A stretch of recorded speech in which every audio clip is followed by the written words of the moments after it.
Over session 4, where we are determining a number of solutions to one variable equations.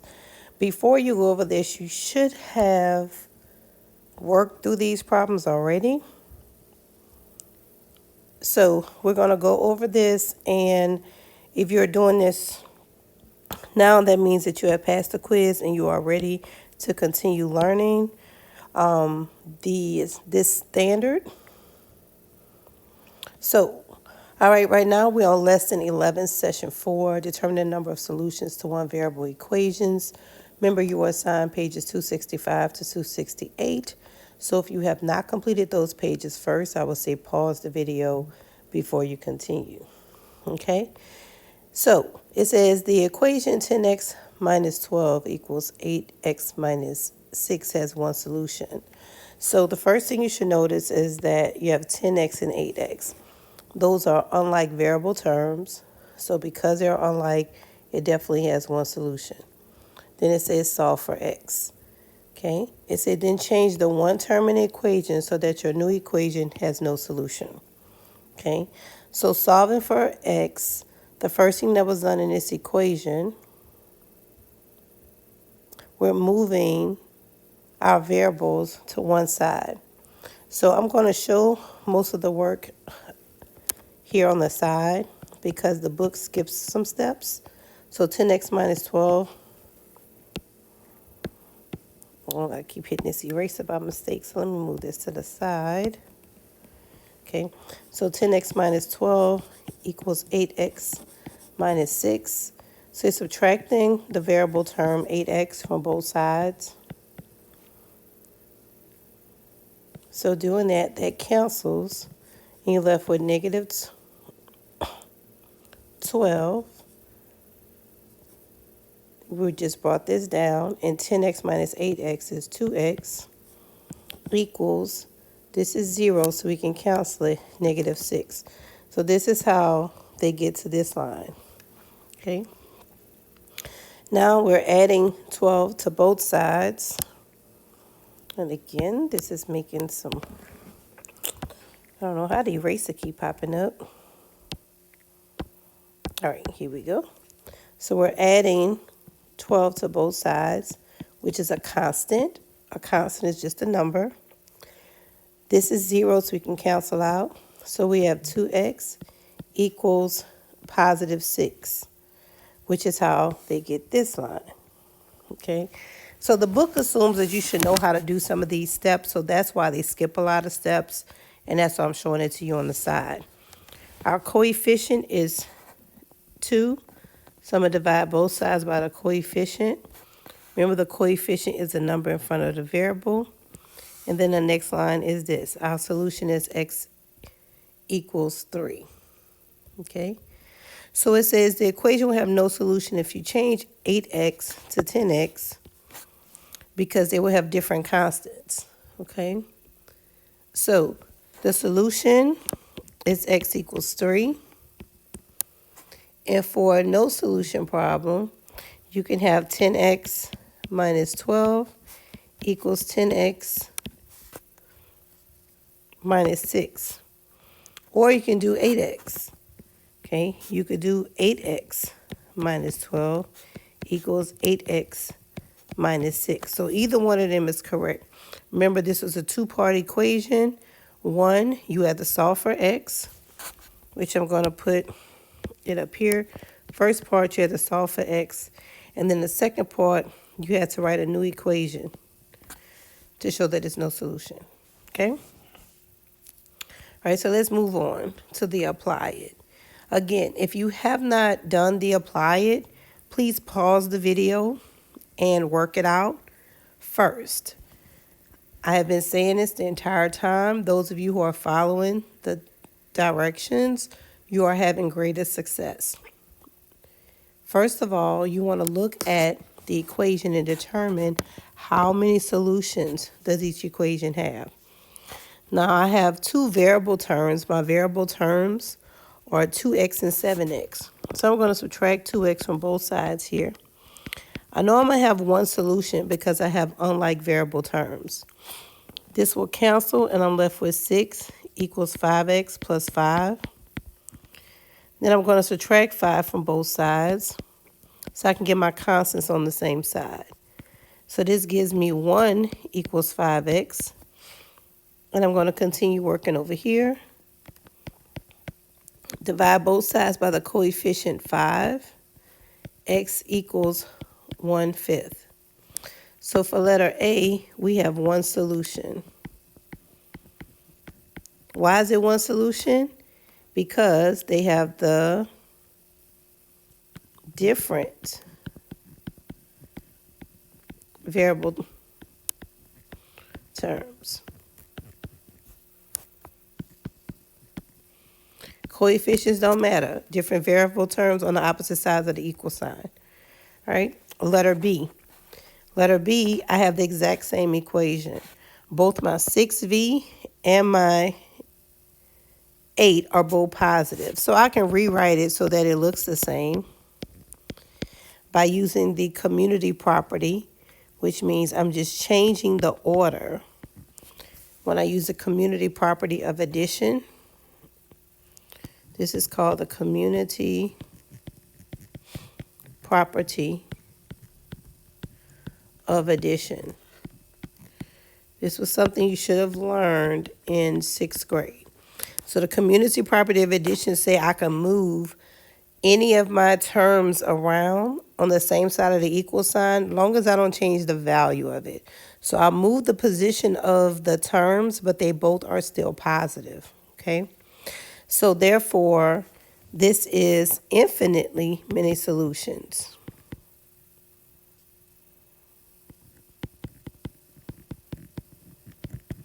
Because both sides must be equal in order for that to take place.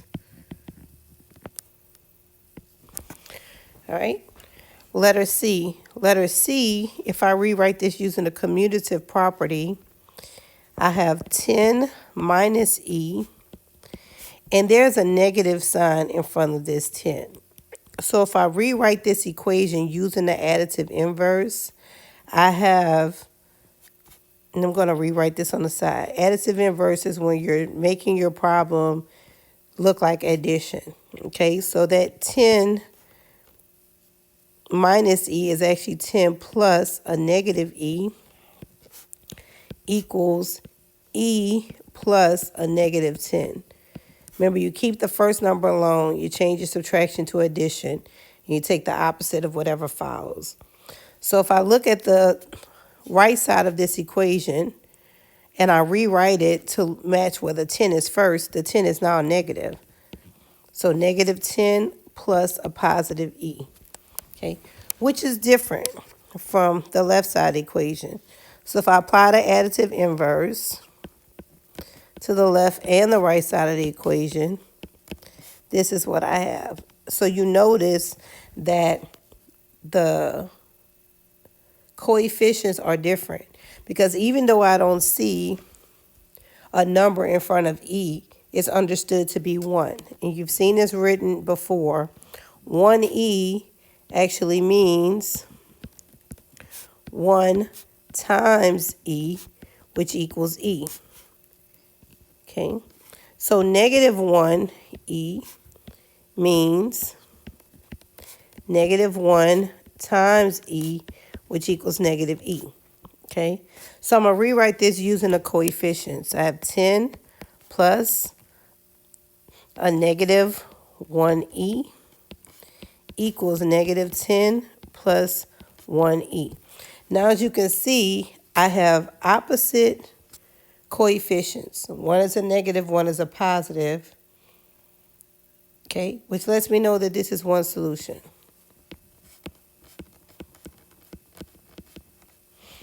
Okay, so I can take this problem and actually work it out to show that it's one solution.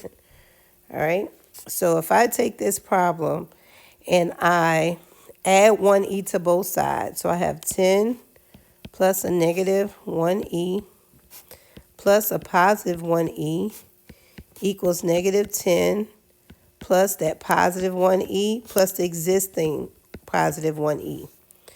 This cancels, and I'm left with a positive 10 equals negative 10 plus 2e. Now I'm going to add 10 to both sides. So I have 10 plus 10 equals negative 10 plus 10 plus 2e. That cancels out the constants. It leaves me with 20 equals 2e. I'm going to divide both sides by the coefficient 2. Therefore, e equals 10, which is my solution. Okay? Which tells you again that that's how we get one solution. Now I draw. Show you that it's one solution.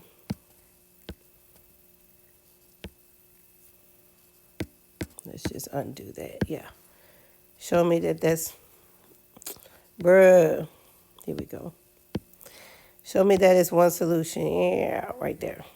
Okay?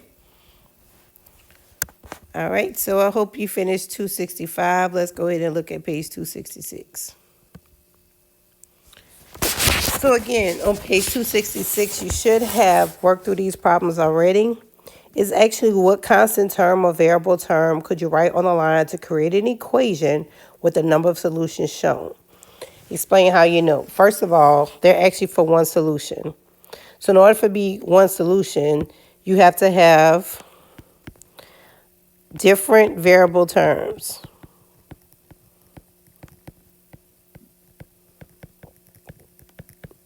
So you have to have different variable terms. So I'm going to just use another term that's not going to equal 12x, okay? So it could be x, it could be 2x, it could be 3x. It doesn't even matter. It just cannot be 0x, okay? Because 0 times x is 0. And that'll still make it 12x. So anything but that, right?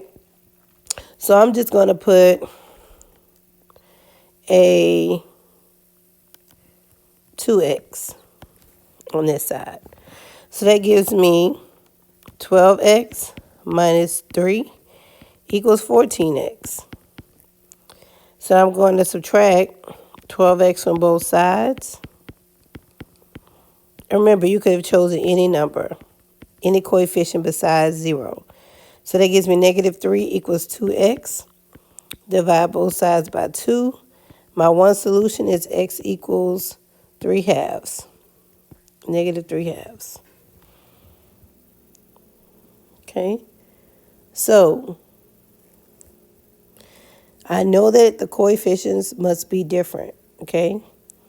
So different coefficient for my variable terms. So I'm going to write that out. The coefficients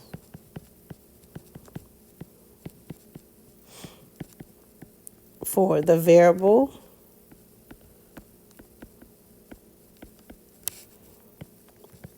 they must be different.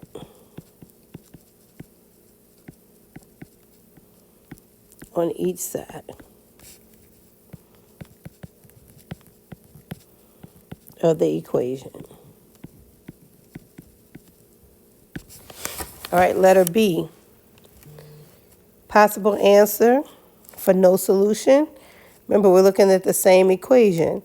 So it could be any number, because remember, you have to have the same coefficient and different constants. So any number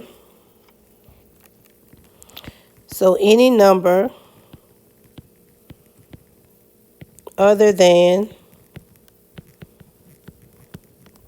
negative 3 will result in a false statement.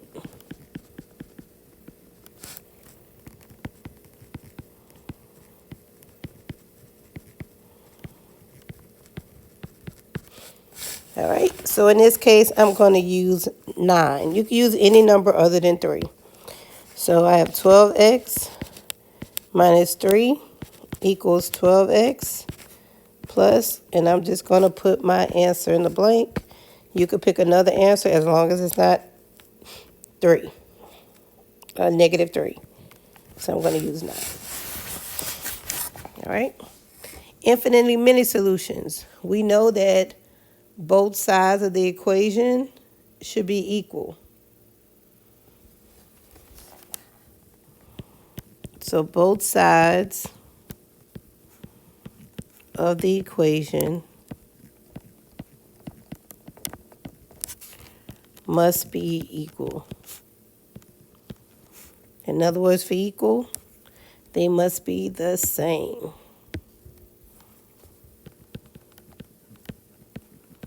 Identical, equal, all that matters, okay? So 12x minus 3. So the other side should also have 12x minus, or because it's plus, it has to be plus a negative 3.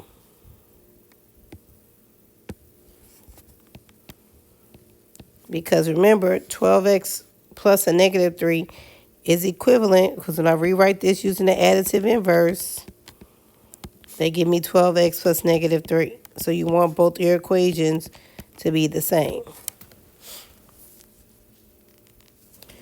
All right, number 3. Again, if you didn't solve this, pause it so that you can solve it and come back and check your work. How many solutions does 2/3 times the quantity 3x minus 5 equals x minus 10/2? Okay, so first of all, we want to simplify this. What I want to do is I want to get rid of the fraction, or you can multiply it by 2/3. Because you all are still trying to work out fractions, I think I'm going to actually solve it working out the fraction. Here we go. So we have 2/3 using distributive property. I'm going to multiply 3x, put that over 1. And then I'm going to subtract 2/3 times 15 over 1 equals x minus 10. So now when I multiply across, I get 6x over 3 minus 30 divided by 3 equals x minus 10. 6 goes into itself, 3 goes into 6 2 times, so that gives me 2x. Minus 3 goes into 30 10 times, minus x equals x minus 10. Okay. If we look at this, they have different coefficients. So because they have different coefficients on my variable terms, I know that this is one solution without me even solving it. It's one solution. It said Mia chose B as the correct answer. How might she have gotten that solution?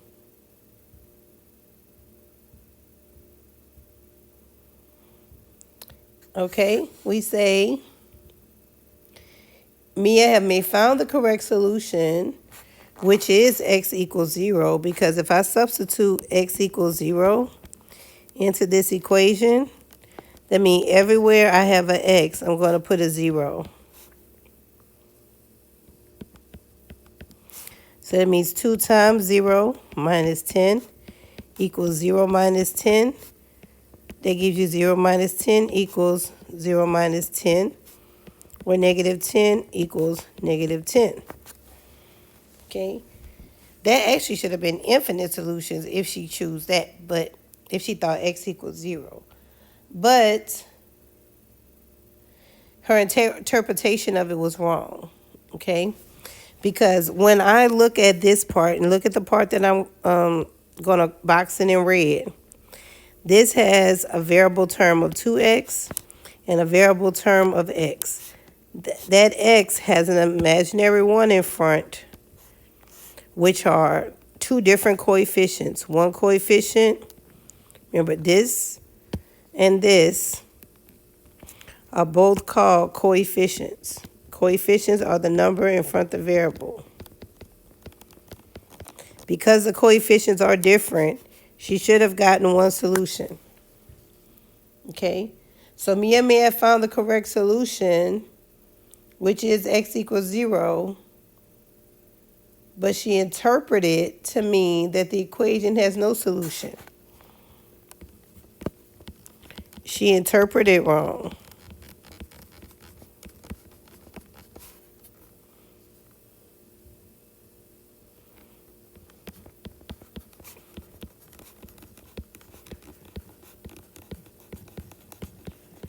Okay?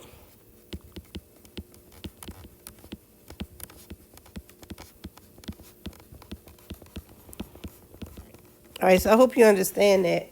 So this is how she could have possibly misinterpreted it as x equaling 0, but it still is wrong. It is wrong. Because if she would have continued to take this problem, let's say she actually just tried to solve for x without substituting. So she just tried to substitute solving for x. Mia would have added 10 to both sides and subtracted x from both sides. That would have left Mia with x equals 0. But if you substitute that in, that is not the truth. Okay? But if you can solve for x, it's one solution. It is never infinite or no solution if you can solve for the variable x. Okay? So she misinterpreted her answer. I hope that makes sense. If not, ask me a question. Let's look at the next page, which is page 267. Okay? It says, what are all the possible values of a and b that will make the equation one solution? So if you did not finish this page, go ahead and pause this video and finish this page. Okay? If you're coming back and unpausing it, let's go ahead and solve it. So a could be any number except what? It can't be 3. Because if it was 3, well, it'd be no solution or infinite solution. So it could be any number except 3. And b, of course, can be any number. And what does that look like? Let me see if I do 3x plus 6 equals, I'm going to do 4. 4x plus 5. Don't matter. This is what this statement means. Okay, I replaced a with 4, and I replaced b with 5. And this is a one solution equation because my variable terms are different.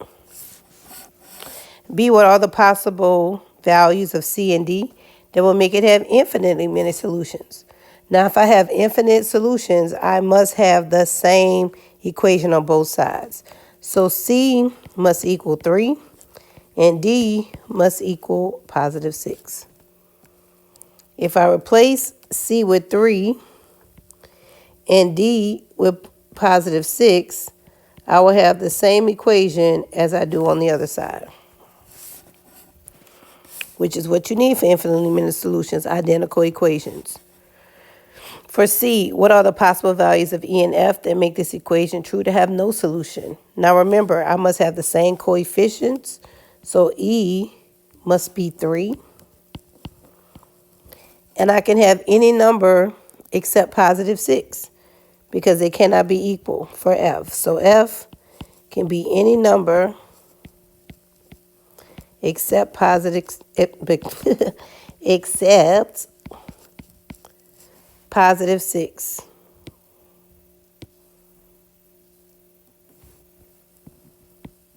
Okay. So for example, I can say 3x plus 6 equals 3x plus 5. Any number but 6. Okay. All right, number 5. 5 says, which of the following expressions can be set equal to 2 and 74/100 x minus 7 and 9/10 x to form an equation that has no solution? For equation to have no solution, they must have same coefficient, different variables. So the ones that have the same coefficients are A and C, right? So, but A will give me infinite solutions.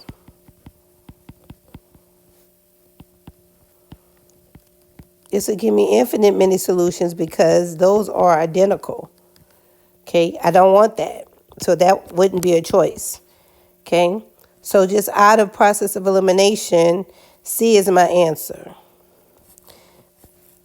Because it has the same coefficients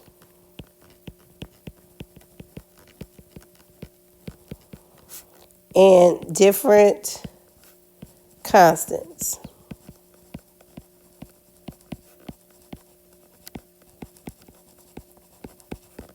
Okay. And of course, I can eliminate B and D right off the bat because their coefficients are 7 and 9/10, and we needed it to be 2 and 74/100. Okay. So, hope you got that correct. Number 6. Which of the following statements are true? Select all that apply.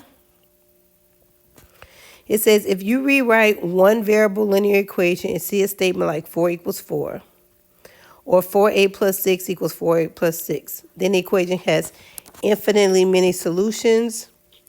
It says we want true statements, and of course, that is a true statement because I know infinite solutions, both sides must be equal. So that's a true statement. B, if you rewrite one variable equation and the variable terms are the same on each side of the equation, then you can solve the equation. That is incorrect. Incorrect, because I know if I have one variable linear equation, the variable terms are the same on each side, that is correct. Incorrect. It should be, they have to be different on each side in order for me to have one variable solution. Okay.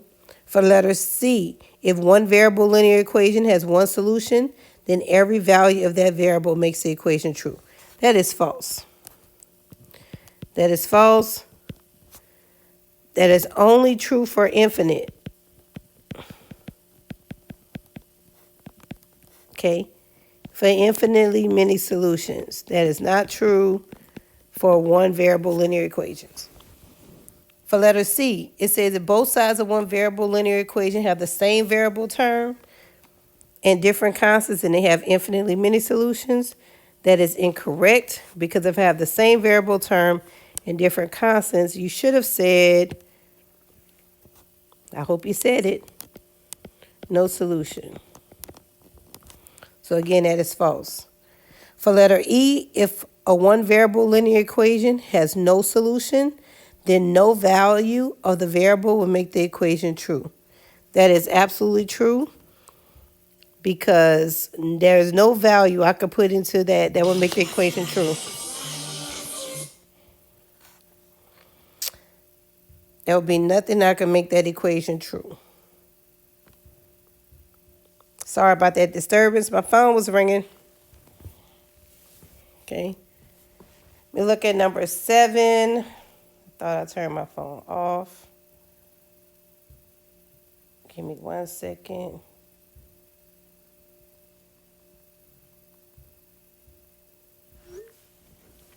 All right, number 7. The cost of P inches of plain ribbon is represented by 6P. The cost of P inches of striped ribbon is represented by 6P plus 9. Vivian says that 6P equals 6P plus 9 for any value because the coefficients of P are the same on both sides. Is Vivian correct?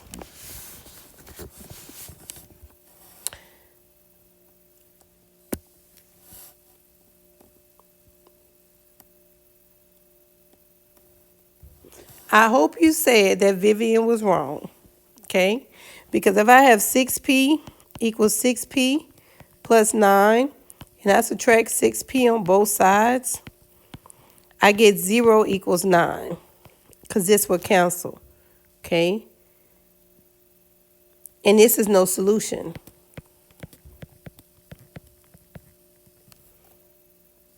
So her statement is false, because she says if I put any value of P, the coefficients are the same on both sides.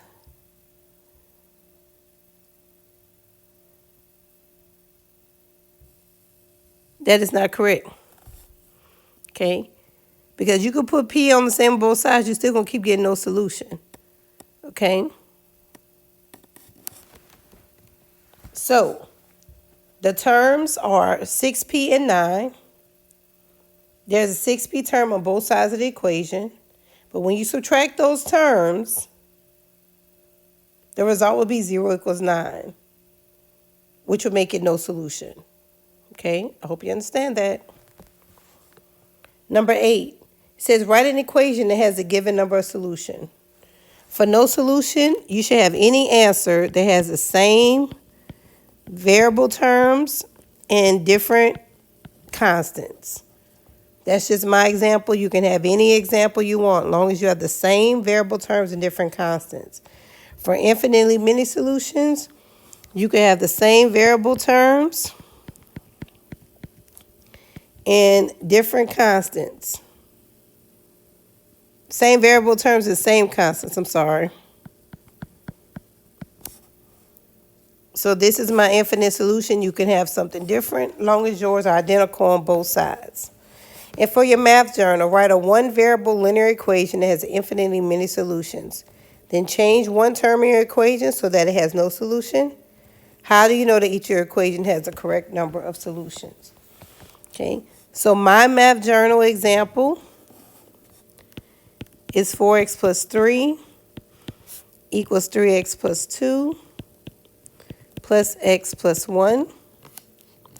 And I have 4x plus 3 equals 4x plus 3. And this would give me infinite solutions.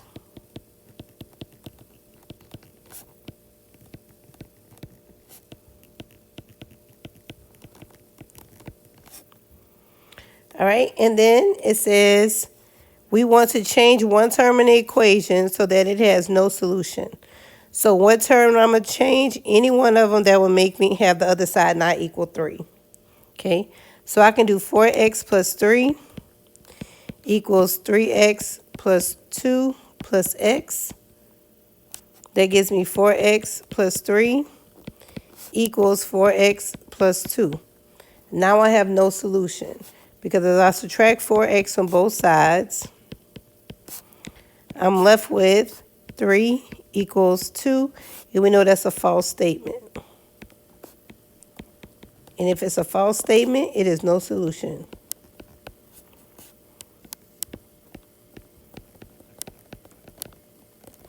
Okay, because in real life, 3 does not equal 2. Okay.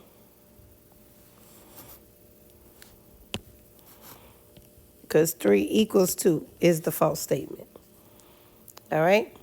I hope this all help you all get through your work, because your quiz on Wednesday will again be one solution, no solution, and infinitely many solutions, but it will be a little more complex since the last exam.